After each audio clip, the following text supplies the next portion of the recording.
ঢাকায় চামড়া আমরা একসাথে সবগুলো ঢুকতে দিব না। বিনামূল্যে লবণ দেওয়া হবে যেন পচে না যায়। বাণিজ্য মন্ত্রণালয় চাইনিজদের সাথে যোগাযোগ করেছেন। আমাদের প্রধান উপদেষ্টার ইচ্ছাক্রমে আমাদেরকে নির্দেশ দিয়েছেন, সেটা হচ্ছে যে আমরা এবার যে চামড়াগুলো কালেকশন কারা করে, সাধারণত বিভিন্ন স্টেশন আছে যেগুলোকে আমরা বলি মাদ্রাসা বিশেষ করে, এবং আরও যারা ব্যবসা করেন, কাঁচা চামড়ার ব্যবসা করেন, তাদেরকে বিনামূল্যে লবণ দেওয়া হবে। প্রচুর পরিমাণে লবণ রেডি করা আছে, জেলা ভিত্তিক থানা ভিত্তিক লবণ দেওয়া হবে। তারা যেন চামড়াগুলোকে প্রথমে লবণ দিয়ে স্টোর করেন, এটা হচ্ছে 1 নম্বর কথা, যেন পচে না যায়। দ্বিতীয় হচ্ছে যে এই আগে লবণ না দেওয়ার কারণে দ্রুত পুরো পচে যাবে, এটা মাথায় রেখে কিন্তু ঢাকায় চামড়াগুলো ঢোকানোর চেষ্টা করা হতো। তখন একটা বড় ডিমান্ড সাপ্লাই ডিসইকুইলিব্রিয়াম হতো। সুতরাং এটা মাথায় রেখে আমরা কোনো ধরনের যেন শর্টেজ এবং ওভার সাপ্লাই, এই দুটো জিনিসের একটাও যেন না হয়, এই জন্য এটাকে আমরা মার্কেট রেগুলেশন করব, মূলত সাপ্লাই রেগুলেশন করব।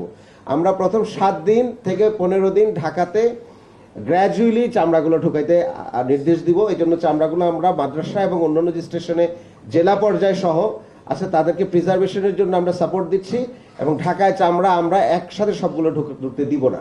তো এটা না ঢুকতে দিলে সাপ্লাই যখন কম হবে এবং গ্র্যাজুয়ালি এটা যখন মুক্ত মানে আস্তে আস্তে সাপ্লাইটা ঢাকায় ঢুকবে, তখন চামড়ার একটি দাম আমরা ন্যায্য মূল্য আমরা আশা করতেছি করা যাবে।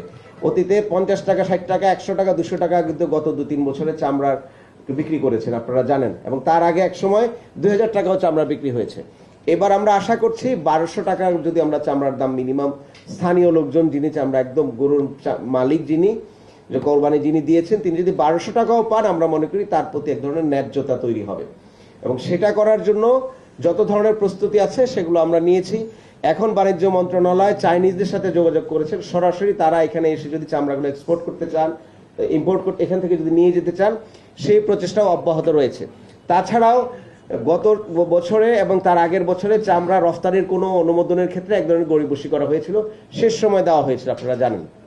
কিন্তু ওই সময় সাপ্লাইয়ের যে ঘাটতি মানে ওভার সাপ্লাই হয়ে গেছিল, এটা আসলে ম্যানেজেবল ছিল না। সুতরাং এবার প্রাথমিকভাবেই চামড়া রফতানির জন্য আগাম অনুমতি দেওয়া আছে।